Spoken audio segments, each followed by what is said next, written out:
So I think the theme of, both of the sessions could be wrapped up in a broad idea that has to do with high performance. I think everybody says they want to be a high performance organization. They want to have a high performance culture. They want high performers in their organization. And I think one of the big lessons of both programs, and certainly strategic partnership, is that high performance is usually something, I guess I'd venture to say that most people in your organization do not know what that means. And they probably don't know what it means in terms of their job, and they really aren't very precise about what it, as much as they want to help, as much as they want to be part of your high performance culture.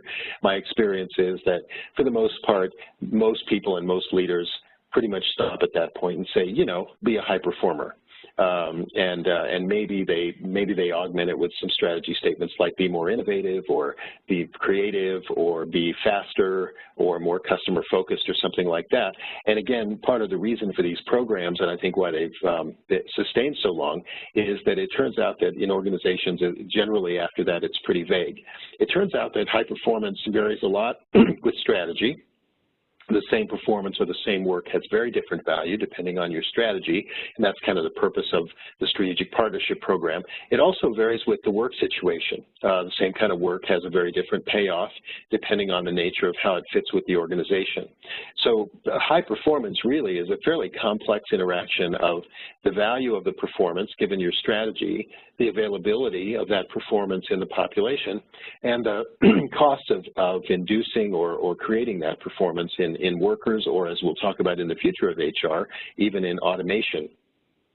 The other thing that people often miss is that high performance changes its meaning a lot, and in fact, given that change is faster now, high performance, the meaning of high performance is going to change with new work arrangements. It certainly changes as automation progresses, and it changes as you progress through your strategy, as different things come to the fore and as the payoff changes.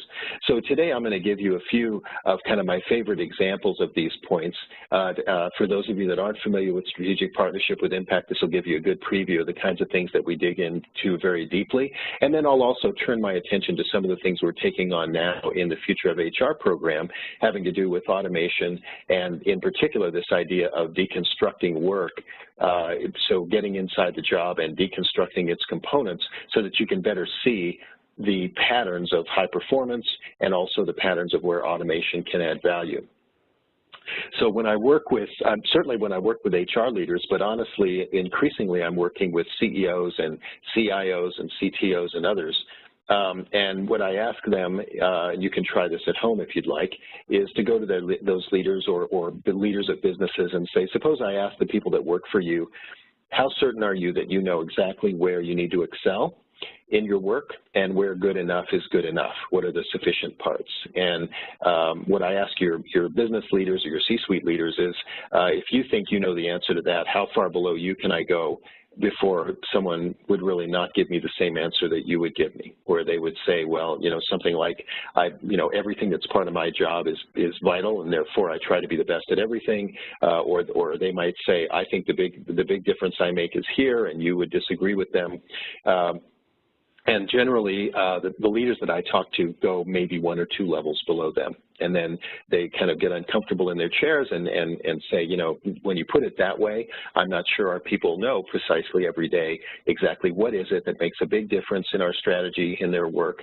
What is it that they should be at standard but not be pushing too hard on? What might be things they should call attention to us because it's low value work and it just isn't adding value. I'm hearing a lot these days about people, thinking about remote work and that sort of thing, and just time after time, people are coming to me with examples saying, we dug into the work and we asked these kinds of questions about the value of the work, and we ended up realizing that a lot of us are spending a lot of time in work that doesn't add a lot of value, maybe needless meetings or needless paperwork or working way too hard on certain things that don't pay off and not getting to the things that do. So that's kind of in a nutshell, that's sort of what the tools that we'll talk about in strategic partnership help you identify, and also what we'll touch on in the Future of HR program.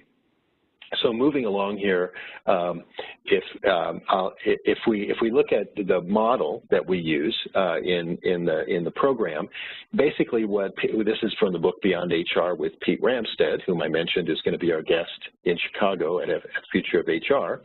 Basically, the idea is that every discipline creates value in three different ways. One is the efficiency with which it runs itself. In HR, that would be cost per hire, time to fill, et cetera. And then there's the effectiveness of the programs that it offers. In HR, that would be when we train people, do they learn? When we invest in recruiting, do we get more applicants, et cetera? And then the impact question at the top would ask, when we do these great things in our function, do we do them where they make the biggest difference? And then over on the right, what we do is we break out each of those three major elements of value, each of which is vital, each of which needs to happen, and the boxes on the right, the 7 boxes on the right, show how those things are related. So basically, the framework here is designed to allow an organization to think from strategic success at the top, and then to sort of increasingly get more and more deep and detailed, kind of like peeling back the onion or TQM or something like that is what a lot of line leaders say this feels like to them. And as you can see, you link success to resources and processes to organization and talent. Then you can more clearly see what are the actions and interactions that affect strategy, and then down at the bottom we get into more of the HR stuff. What do we want to create in our workforce? What policies and practices, et cetera? So what I'll do is let me just give you an example of how this works, and along the way I'll talk about a couple of new things here. So another way to put the question I raised with the C-suite team is to say, to create the largest improvement in strategic success, where would improving talent or your organization of talent make the biggest difference? So it's both talent level and also the level of organization, social networks, et cetera.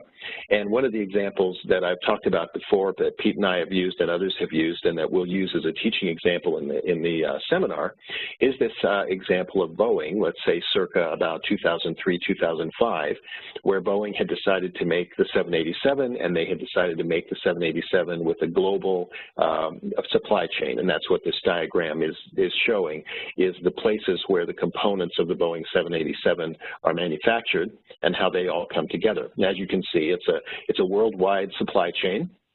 It's a supply chain that was going to rely more than ever on external partners, external vendors, et cetera. And it was also a decision to make a plane out of something called composites, which is basically plastics, rather than aluminum, which had been the tradition.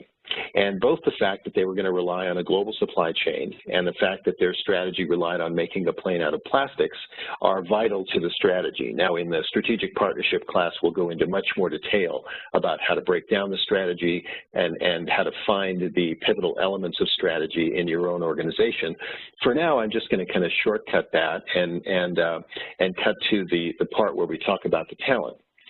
It's a fair question, if you're a Boeing CEO, to come to your HR leadership and say, where would improving our talent make the biggest difference to our strategy? Another way to put it is, where will changes in our talent make the biggest difference to us achieving our strategic goals? So it's interesting to think about, out of all the work that's being done in Boeing, what are the jobs or what are the work elements where we can anticipate a big change, and where people's performance and people's adaptation to our strategy are going to make the biggest difference. And I'll just give you one example.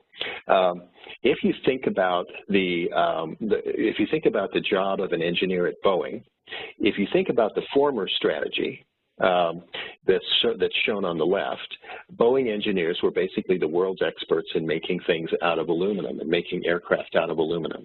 So if you think about the job that they had before, then basically they set the specifications and they held vendors accountable to deliver the thing that the Boeing engineer had invented and created. After all, the Boeing engineer was the expert in the room, and the vendors often had far less experience making things for aircraft out of aluminum. So the diagram at the bottom that you see there is something that goes to 2 points. One is the meaning of high performance, and the other is the value of deconstructing the work so that you can see the patterns of value within the work. So what I've done at the bottom is I've taken two parts of the engineer job, and I've taken that engineering job and deconstructed it. And the engineering job always has at least these two parts in it. It has collaboration with vendors, and it also has doing the technical engineering. And what I've done is I've mapped the value of performance on the vertical axis and the level of performance from low to great on the horizontal axis. So basically, this is an engineering diagram. When I work with your engineers, they're very familiar with doing this for components of a product. Your marketers are familiar for doing this with product features and what's valuable to consumers, et cetera. So here I'm just doing it for work and for talent. So in the old days, technical engineering, getting better at technical engineering had a very high payoff for Boeing because they were making aircraft out of aluminum. In the old days, the value curve on collaboration actually flattens out. Now, on the left side, you can see that if we're very low on collaboration and we do things that are illegal or we make mistakes or we offend people, that certainly drops value very, very much. But once you reach a moderate level of performance on collaboration, there really isn't a lot greater payoff to being marvelous at collaboration, because basically you're the expert and your role is to ask vendors to make the thing that you said. So you can be, let's say, moderately good at collaboration, and a person who's extraordinary at collaboration really isn't adding that much more value. Now, as you can see, that it takes a lot of courage for HR and for your business leaders to admit that certain parts of the job actually level out. But it's true in every single job I've ever analyzed and in all the companies that we worked with, and in fact, you'll see lots of examples of it when we get together for the Strategic Partnership seminar.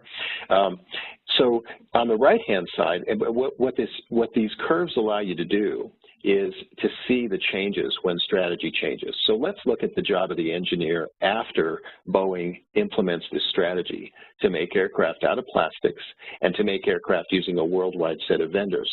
Now, what happens in this new strategy is that the vendors now have often been making things out of plastics much longer than Boeing has.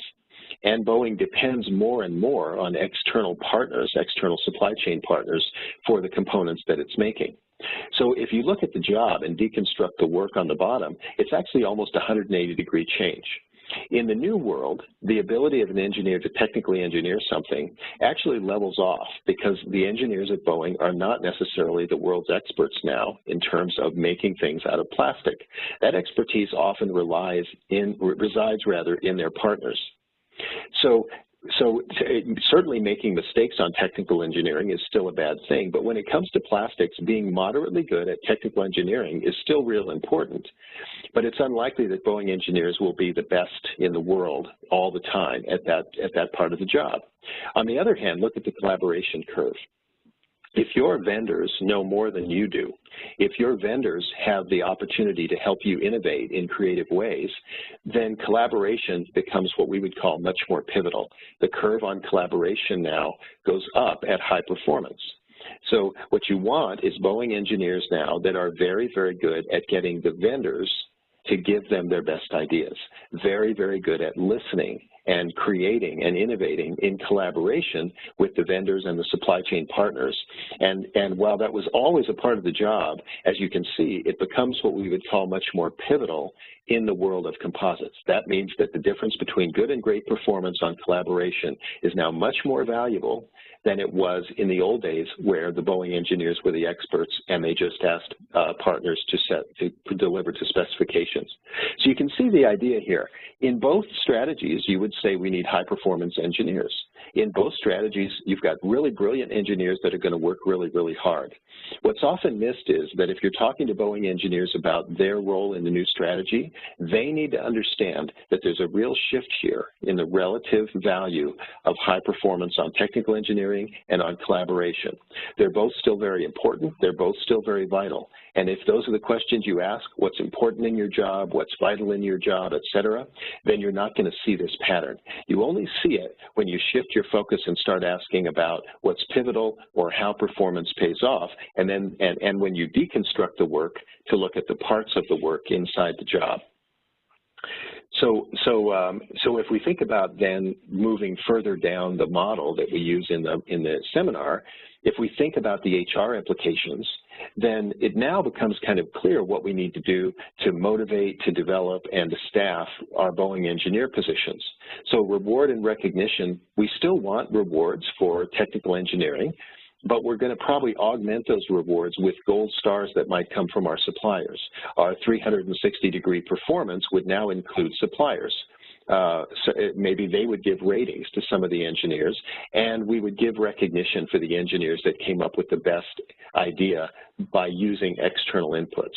In terms of developments, Boeing was actually rotating its own engineers out to work with suppliers and to work in the supplier organizations. Boeing was rotating its supplier workers into Boeing. 25% of one gentleman's career, his name was Nagase, was spent at Boeing, literally on the Boeing site, working with Boeing engineers. You could hardly tell him from a Boeing employee. And when we train our engineers, we may want to train them not only in our own processes, but also in the processes of the suppliers that they'll be working with, and what makes those suppliers competitively successful, and how do they help contribute to the supplier's success so that the suppliers and their employees are ready to collaborate with us. If we're staffing, we may go out and encourage engineering programs where we recruit to do more training or find classes on facilitation and collaboration. We may have our suppliers interview some of our engineering candidates because collaboration with them is so vital. And we may have our engineers actually do internships with suppliers, or we might hire from engineers who have done internships with our suppliers. So as you can see, this logic is then that we certainly start with our high-level strategy, but then we get very specific about it, and we ask ourselves things like, what are the resources and processes that will be most affected by this new strategy? In the case of Boeing, we said, well, it's going to mean making things out of plastic. It's going to mean drawing on a much larger and more diverse vendor group, and that's going to mean, and then we can ask which parts of our organization, which relationships, and what parts of the work are going to change most pivotally. And as you can see here, that's the that begins to show up in the job of the engineers. At that point, we deconstruct the work, and we can start to see some of these value propositions. So again, in terms of a summary then, and I'm not going to go into this in great detail, but it gives you an example of the sorts of tools that we'll offer in the seminar, the Strategic Partnership with Impact seminar, to take the model on the left, which I showed you earlier. That model is then translated into key questions, and so the seminar encourages you as an HR leader to orient yourself around great questions, not necessarily having all the answers. You can see the questions there, and then you can see on the right-hand side a kind of example of how one might fill in this chart to get a better sense of where the pivot points are in terms of talent, given Boeing's new strategy. So in a nutshell, this is kind of the heart of what we do in the Strategic Partnership with Impact seminar, and it's called Partnership with Impact because the idea is we don't just want to be a strategic partner, we don't just want to deliver great services and run our function efficiently. We want to actually be the kind of strategic partner that is getting very deep into what the model calls impact. Are we finding those places where improving the organization, improving the relationships, or improving the work and the talent will make the biggest difference, and then are we aiming our efforts right there? And are we sort of over-indexing on the places where the curves are highly sloped? In this case, maybe we over-index on engineers that can collaborate. And as you can imagine, this also makes the job and the work of engineers much easier, because rather than telling them, be great and, be a great engineer at making things out of plastic, we now can have a very specific conversation with them. Our strategy is changing. Our vendor group often will have expertise. Now let's think about in your role, how does that shift where the big payoff is, and how does that shift the way you set your own priorities and where you place your own emphasis. So again, kind of as a reminder, the theme here is then that we can say we need high-performance engineers. Every aerospace company does, really every organization does. But and every engineering job probably has collaboration and it has technical engineering in it. But as you can see, when you shift a strategy, the relative payoff, the nature of the payoff to those two things changes. So high performance varies with strategy. It varies with the work situation, whether or not you're confronting suppliers a lot, et cetera. And as we've seen so far, it is a complex interaction of what we've covered so far is kind of the performance value part. The value of performance changes with strategy, and that then changes the way we think about the availability and the sources of that performance and how we're going, and the cost and the mechanisms by which we're going to motivate that performance. So it can seem kind of complex. Now we're saying, well, as a leader in your organization, you need to be constantly looking for changes in the work. You need to encourage your leaders, your supervisors, and your workers to think this way. How is my work changing? How is the same thing that paid off before going to pay off in the future? Does the concept of high performance mean something different as my work is evolving? We'll see that even more in a moment as we think about automation. Now, that's a daunting idea that, wow, we have to sort of revisit the work all the time as our strategy changes. The key to getting it done is that you create an organization that understands these relationships. And so it's not that HR is doing it, it's that it becomes a natural part of the way your leaders and the people that work for them are talking about the work. And they're freed up to talk about the nature of the performance, they're freed up to deconstruct the work, and that allows you to have an entire organization that is generating information in a way like we saw on the graphs before. And that allows you as an HR organization to begin to detect and then focus on the places that are what I would call most pivotal in the organization. Let me stop there. I don't see too many questions in the chat box here, but let me stop there and just open it up and see if anyone has any questions about some of the things that I've talked about here. So I guess, Gina, you can sort of raise your hand and Gina can unmute you. Yeah, I don't see any questions. Okay. Go ahead and send anything into the chat box as well, and you can send to everyone, and we can all see the question that way as well. So that's another option for you. Okay, good. Don't see anything though. Okay, so yeah, so if you do have questions, probably the best way to make them visible is even just to type them into that chat box. Okay, so that's kind of examples that we've seen. Oh, good. We have one question from Teresa Oxley. Go ahead and unmute you, Teresa.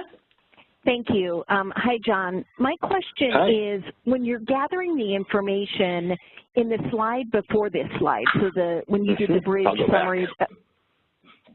I'm sorry? I just went back to the slide. Here we are. Oh yeah, okay.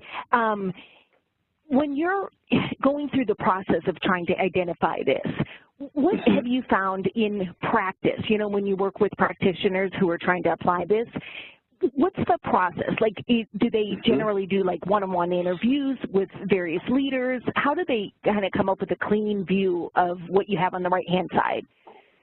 Yeah, that's a great question. Thank you, Teresa. Just terrific. And again, I mean, not to pitch too hard, but it's a great question, and it's the kind of thing that we have a deeper opportunity to dig into in the seminar. And so the way the process works is kind of like this. It's not unusual for me to present exactly what you've seen so far and to end with a slide like this one. And generally, the way this works, and what I'll recommend in the seminar, is that you pick a spot where you think that there would be great value in doing something like we just did with the engineers. So let me give you an example. I was working with a fairly large utility, like a provider of electricity or water or something like that, right? And so we started the process by me coming in and doing this kind of a presentation with their HR leadership group. That led them to say, you know what, let's get some of our business leaders in a room and have you do this same presentation for them. And let's see if they resonate with this idea of going deeper into the work, et cetera. That produced some energy from those business leaders. One of them said, this is really interesting. You know, I'm familiar with peeling back the onion. I'm familiar with root cause analysis, and I'm an engineer, so I've always applied it to the technology. I've applied it to our systems. Excuse me. And he said, you know, this is pretty interesting. I've never thought about root cause analysis to go as deep as where the work contributes. And that was kind of, you know, it was sort of that kind of quote, Teresa, that sort of said, oh, there may be something here. So that led to a couple of business unit leaders saying, you know what, I think in my business, I would like to know more about how these relationships are changing with our strategy. And one of those organizations happened to be, this is really pretty typical actually, it happened to be an organization that does both customer service and also in the field service. You know, so in a cable company, for example, you'd have people climbing up the poles, and you'd also have people in a call center. In a utility, you might have people giving, you know, in a call center or otherwise giving service advice, as well as people out in the field. And so, so this business leader said, I would like you to apply these ideas to my business. And he sort of authorized the HR folks kind of working with me, but really mostly their work. And they went out and they used these questions as really what they did was they dropped down kind of in the middle. And they began to ask people about, you know, considering our new strategy to be more customer focused, think about your own work. What is it in your work that really adds great value? Is there anything in your work where you'd say maybe it flattens out or something like that? So you can see that, so it really was a set of interviews, and over, at first it's a little bit awkward and they rely a lot on me.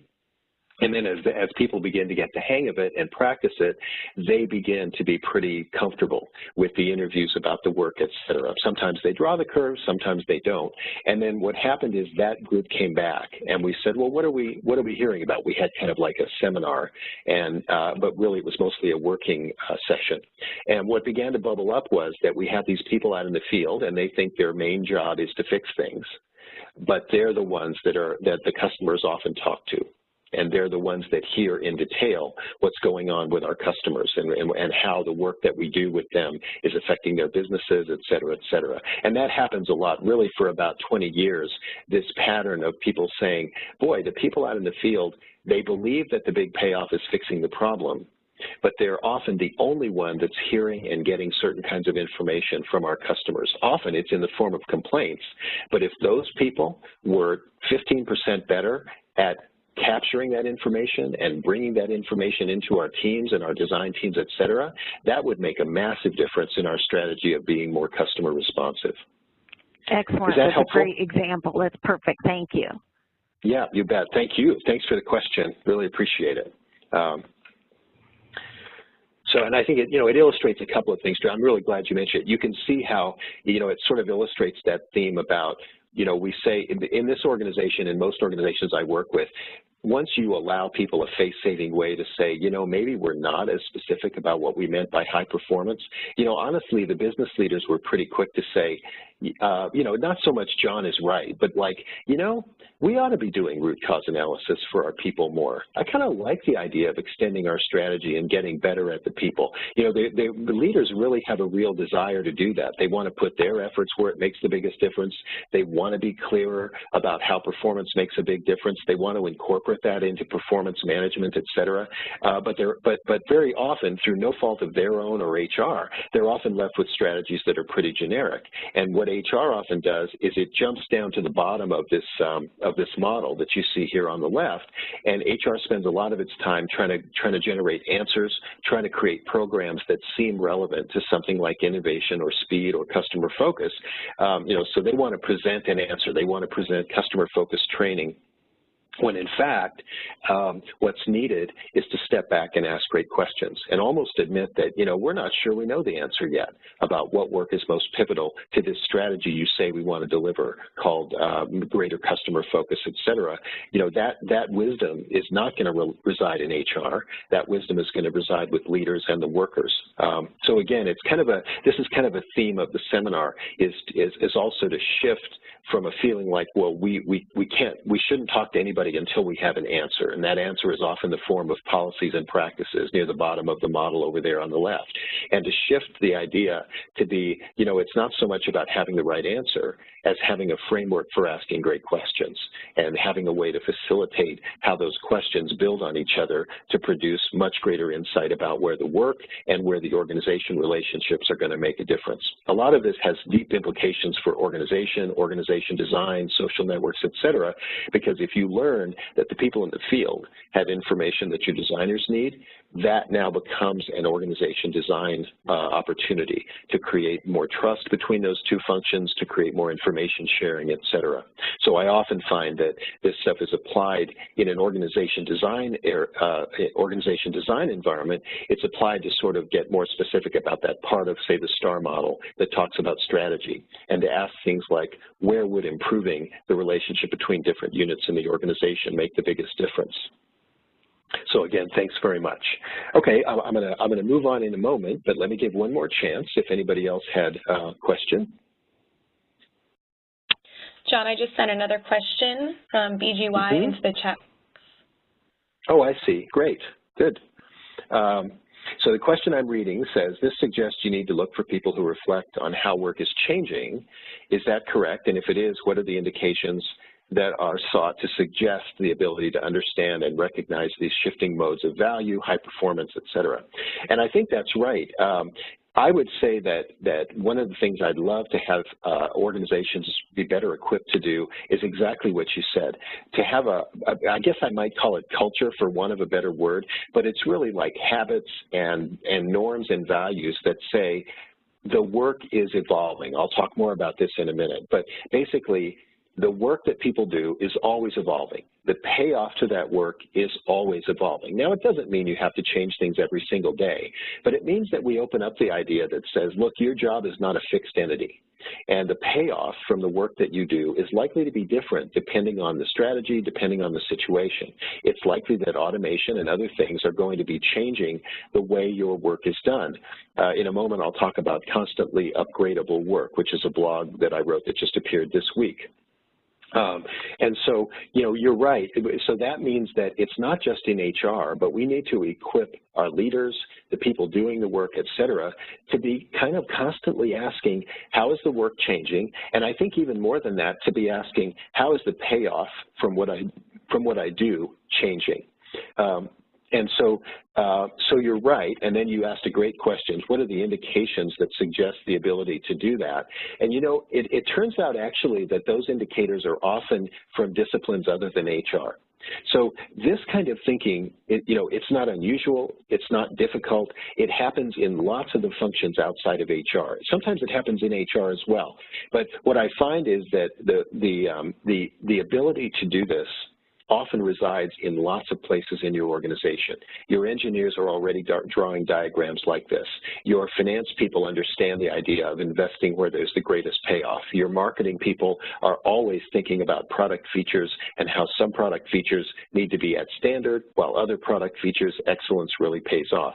So if you get what I mean, in my own work, what I find is that you know, some people call it root cause analysis, some people call it peeling back the onion, engineers will call it Kano analysis, but what you find is that there are already disciplines out there in your organization that are used to doing this, but they don't do it for the work. They don't do it with regard to the organization and the talent. So if you can inspire them by giving them perhaps examples like the Boeing example or other examples that we'll talk about in the seminar, even better, if you can do a case study in your own organization and you can show them the power of thinking this way, it's, you know, it often really isn't about having to train them or anything like that. It's just getting them to realize that these ideas they've already used in other disciplines apply also to how they think about the work. How they think about the work.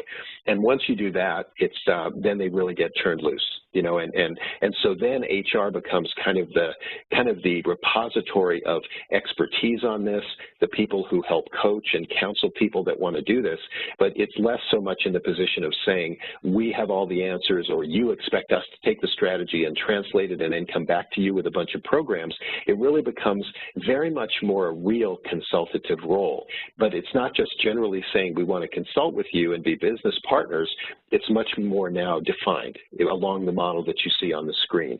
So sometimes people say, you know, we already had consulting process capabilities. What this model is giving us is the content of that consulting. It gives us a framework to put the substance, in a way, of the problem into the model. hopefully that's helpful. If I didn't get at it, so to BGY, you know, if that didn't get at your question, just type it in again. And meanwhile, then with that, I'll move on and transition a little bit to some issues that are going to come up in the Future of HR seminar that we're doing with Robin J. Suthasan in Chicago, and also show you how this idea of deconstructing the work and thinking about work payoff relates to this new topic of automation and how automation is affecting work. So I'm going to draw rather significantly now on some of the ideas that are often presented by my colleague Robin J. Suthasan, who I've written now 2 books with, and we're actually working on our next book with Harvard Business Review around some of these ideas around automation and work. And so Robin likes to draw on some of the work that's been done about the evolution of work and the evolution of the relationship of work to organizations. Now, I'm not going to go into great detail here, and Robin does a very eloquent job of presenting this, and we'll do that in the Chicago seminar. But basically, we had an industrial revolution that sort of created companies as social institutions. It occurred at a time when it was very efficient to bring workers together in even one location, to bring the workers to the machines, to bring the workers to the operation. And it produced kind of the world that we know today, jobs as careers, et cetera. The third industrial revolution, let's say, was so the first one way back when was sort of tools and that kind of thing. And the second one was sort of creating companies. And then the third one was kind of the first machine age, the early application of computer technology, the early application of automation, the idea of expanding to global supply chains, et cetera. And so what we saw was very significant changes in the nature of work. It was technologically enabled. It was streamlined so that we could outsource it, but also companies still became, they were still very central, but they became kind of a nexus of contracts. If you think about the Boeing example, Boeing is not making everything. It's becoming a hub around which all of its partners have contracts and relationships. The fourth industrial revolution is more, is sort of more of a convergence.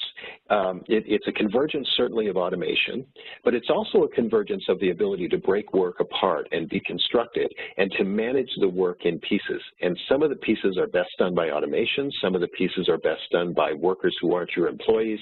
So it's often been called the Uberization of work. I expect we're going to be looking for a different, maybe better term than that, because Uber tends to be more about the gig economy, whereas this is about a whole bunch of options about how to engage workers.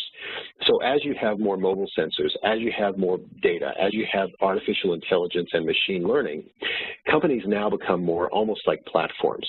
So not only are they a hub for contracts, but they really become more like platforms where you gather various ways of working together, often on a project, often on a short-term assignment, and then you allow that group to disperse again and bring them back together when you need them. Very important to this fourth industrial revolution is at the bottom right of the diagram, the idea of deconstructing or disaggregating work into its activities. In the same way that you saw in the Boeing example, that I can't really see the strategic change in the engineer's job unless I deconstruct it, that same idea, as I'll show you in a moment, you can't really see the patterns of automation until you deconstruct. So let me give you an idea about how that shows up in some very big picture trends. So this slide is really a sort of a bookmark here of lots and lots of slides and lots of findings that you can find. There's lots of predictions, you know, reasonably accurate ones. I mean, I think it's accurate to say that there's going to be lots of labor cost savings available from automation, in the same way that there was lots of labor cost available from outsourcing and that sort of thing beforehand. And this is just one of many, many diagrams that suggest that's out there. So you as an HR leader are going to hear about this. It's a fair question for your leaders to come to you and say, how can you help us to optimize the use of automation, whether it be robots, artificial intelligence, et cetera? Where is the big payoff to automating the work? Where should we not worry about it so much? Does every job have to be replaced by robots? You know, and some discipline, I'm hoping it's HR, should be the discipline that can step forward and offer some ways to facilitate good discussions and optimal decisions here. Now, right now, we're just at the beginning of figuring this out. And so you have a lot of very interesting approaches and estimates. almost all of you have probably heard of, even if you didn't know the source, this study by Fry and Osborne got a lot of attention in 2013, 2014. They estimated that 47% of U.S. jobs would become obsolete by 2020. And this graph basically shows you it's kind of the amount of employment in a certain job on the left-hand side, and then what they've done is they've organized the different jobs according to whether there's a low probability on the left of being automated, a medium probability of being automated, or a high probability of being automated on the right. So that's kind of where this all came from. And the different colors aren't shown on this graph, but they just have to do with the kinds of jobs, basically. Now, 47% seems like a big number. And that's the answer you get, in a way, if you say, how could we automate the job? Because what they did was they looked at the job, and if it had a certain proportion of tasks in it that could be automated, it counted as being automatable. But what's really going on underneath is shown by another study that came up with a very different number. Instead of 47%, they said 9%. Now, I won't read this to you, but you can read the results, and when you get the slides, there's a link here at the upper left to the working paper. What these individuals did, what this study did, was they broke down the jobs into tasks. They deconstructed them, and they looked at the tasks in the job that were likely to be automated. And what they found was that most jobs are a mixture of things. Again, think about deconstruction. Some of the parts of the job are going to be very likely automated, but other parts of this job are always going to need, or for the foreseeable future, going to need a human to do them. Think about a call center. There are parts of that job that can be easily automated by robots or AI or something like that. But there are also parts of that job, kind of unusual requests from customers, very irate customers, et cetera, that are always, that for the foreseeable future probably need to be done by humans. Their number was 9%. There have been a couple of other studies that come out somewhere in the middle. My point here isn't so much whether it's 47% or 9%, but that my recommendation to you is that we need to rely on this idea of deconstruction in order to really see the pattern. You just can't see the pattern if you ask what jobs will be eliminated by automation, which is very often how your leaders are going to come to you and say, this is what I want you to project for me. Honestly, it's a non-starter question because it's the wrong unit of analysis. The only way you can see the pattern is to deconstruct the jobs, look at the work rather than the jobs, and then ask yourself, how is the work affected by automation? And you can see the example in the middle is if you take bookkeeping, accounting, and auditing, this is one of the jobs that the studies looked at, the risk is estimated in the first study at 98%.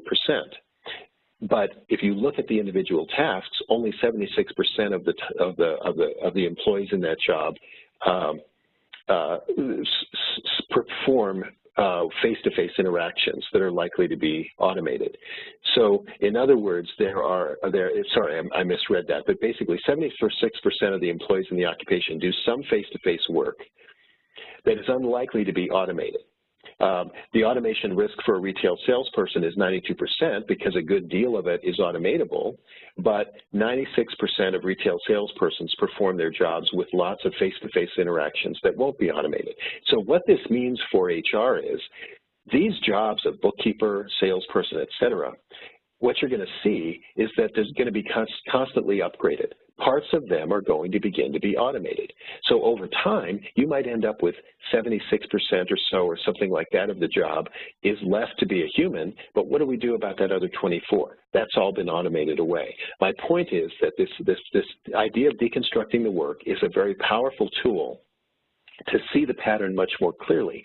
It's not so much that the job of bookkeeper or retail salesperson is automated away, which is often the way that your leaders will ask you to do the projections. How many people can we replace with automation? How many people will we lose with automation, et cetera? No, it's much more subtle. The reality is that your bookkeepers are doing about 76% of the work that they did before, because about 24% of it went to automation.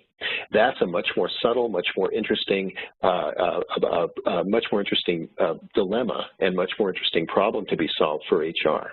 How do we anticipate the upgrading of jobs as automation takes over? That's why I called it Agile work, sort of perpetually upgraded work, which I'll turn to in a minute. So on this slide, I've given you a very detailed example. If you look at the activities rather than an occupation or a job, you can begin to see which activities in a job, which work elements in the deconstructed job are going to be very automatable. As you can see, the kinds of things that are highly automated are on the right: predictable physical work, data processing, data collection.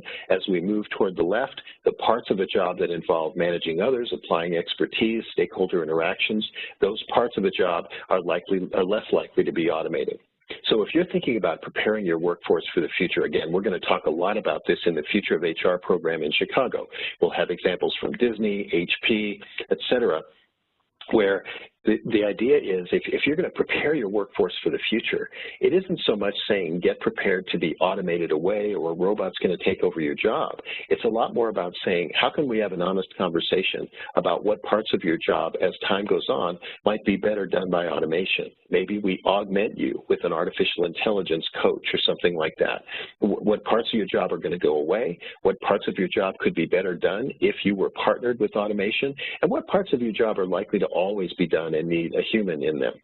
And again, it takes courage, because we're now going to have honest conversations that say, you know what, only about 76% of this work you do today is likely to be done by you as a human in about 5 years. Now, what are we going to do about that? How are we going to find a way to fill in that other 24%? To me, that's a much more interesting way to approach the idea of automation, through this idea of deconstruction, and then through the idea of where does automation create the greatest payoff, which gets us back to those curves that we talked about before. So I've talked a few times. I'm going to show you this slide, and then I'll stop and return to a couple of other points.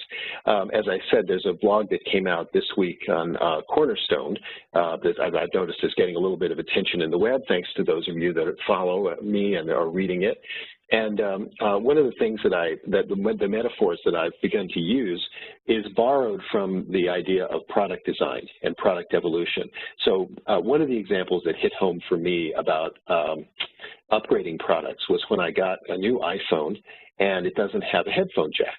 So this isn't a picture of me, but I think it's indicative of kind of the dilemma. So as you can see, the bottom of that phone has no headphone jack, which means that these headphones I've been using, which were just terrific and plugged into the phone, I had to find a new way either to use them or I had to move to wireless headphones, which is what I'm using now. Now, that was a slow process. You know, the iPhone has gotten better and better over time, incrementally, and then we finally reach a point where, for various design reasons, we need to pull off that headphone jack. And it's frustrating, you know, for me. And I had to work hard now that it's been upgraded that way. And it's the same way when you download an upgrade. You know, after a while, after you upgrade your phone enough, then you need to think about upgrading your computer so it'll continue to work with it, et cetera. Well, what I've suggested is the same thing is happening with work. And it's not, you know, again, I would use the term agile work here. Because the idea is that work is being perpetually upgraded. Just like your phone, just like your computer, just like your automobile, every day work gets upgraded a little bit. It can be a little better, parts of it can be a little better done by artificial intelligence. Parts of it can be a little better done maybe by a robot. And over time, when you look back after 2 or 3 years of this, it's like this picture. Suddenly that job has really changed a lot.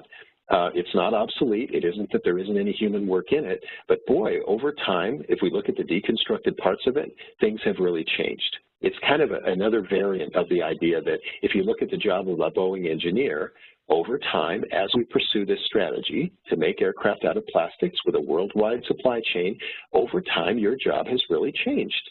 It's become much more pivotal to be a great collaborator than it was before.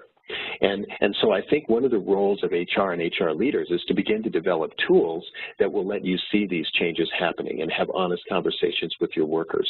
And one of those tools is really the idea of deconstructed work and the idea of being able to have very specific, very honest conversations about not so much how the job is being automated away, but how the work is changing and how automation plays into that. So again, if we think about high performance, in this case, we can say, what does high performance in terms of automating work mean? Well, again, it varies with your strategy, varies with the work situation, a complex interaction of value, availability, and cost, and it's constantly changing. So let me stop there before I move to the next topic, and we'll finish off the seminar with that, with a couple of other examples. let me see if there's a couple of questions people want to type in, or if somebody wants to raise their hand and have Gina unmute them.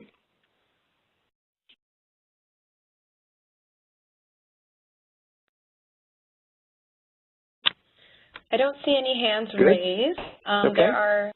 There's a question here in the chat box, Marion Boyle, would people prefer shorter work week versus no job? I don't know if that's for everyone or if that's a question specifically for you, John, if you want to touch on that. Oh, I see. Yep, no great. So, and I see we've gotten some really interesting discussions here, thanks to BGY for the feedback. And Michelle is noting, interestingly, in retail, there are innovative areas establishing fully automated retail environments, et cetera. You know, I think, again, we don't have time to get into it today, but Michelle, in the program in Chicago, this is one of the things that we'll have a chance to talk about is some of the implications, many of them in retail. And I think retail is a great example of this idea that it isn't sort of the absolute automation of the store, but it's a much more subtle combination of advanced automation and humans, and it really changes the nature of the human person in the store. And then, Marion, thank you for the question, would people prefer a shorter work week versus no job? That's a really big social question, I think. I expect for a lot of people it would depend on what you pay them and what the rewards are. Again, both in the strategic partnership seminar, but certainly in the seminar in Chicago, we'll talk about some of the ideas from the Lead the Workbook that Robin and I put together, and talk about, you know, like one of the things you can think about there is, do people accomplish a shorter work week with some other work arrangement, like freelancing or something like that, or becoming a contractor, that kind of thing.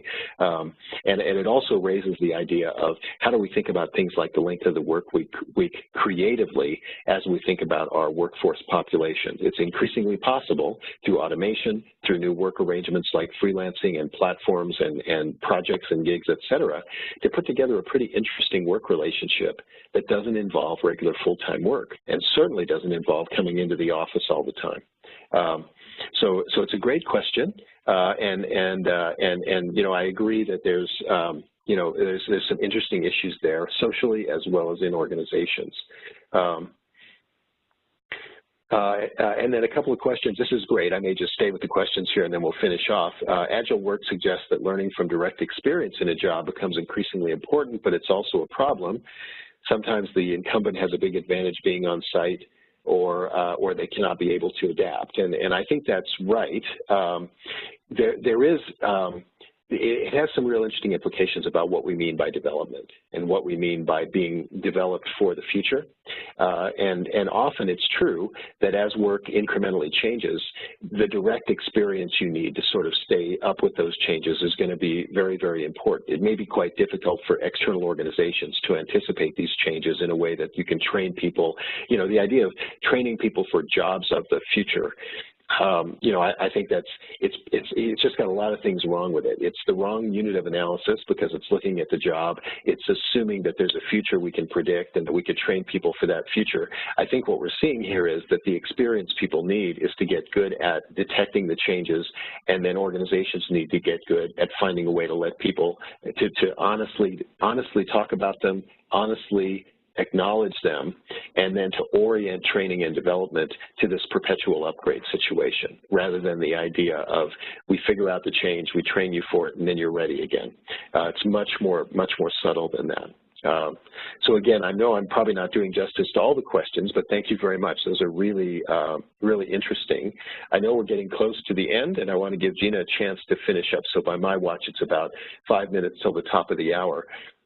What I will do, I'm not going to cover the rest of the slides in great detail. I will touch on one more big question that this whole discussion begins to get at here. Sorry, I just skipped 2 slides ahead. Let me just go back. Okay.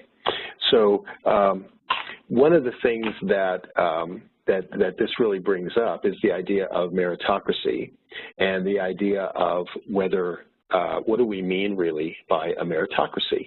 And I've written a couple of blogs on this. We'll dig very deeply into this in the Strategic Partnership with Impact seminar. What it means is basically that you need to be very careful about what you reward and how you define high performance. Being better and better and better at everything is not necessarily that productive. We saw it with the Boeing engineers. Getting better at technical engineering when the thing that's pivotal is collaboration means that when we say meritocracy, it better be pretty clear that we mean getting good at collaboration. If we just say be a great engineer, then your well-meaning engineers are going to try to be good at everything, including technical design, including collaboration, et cetera.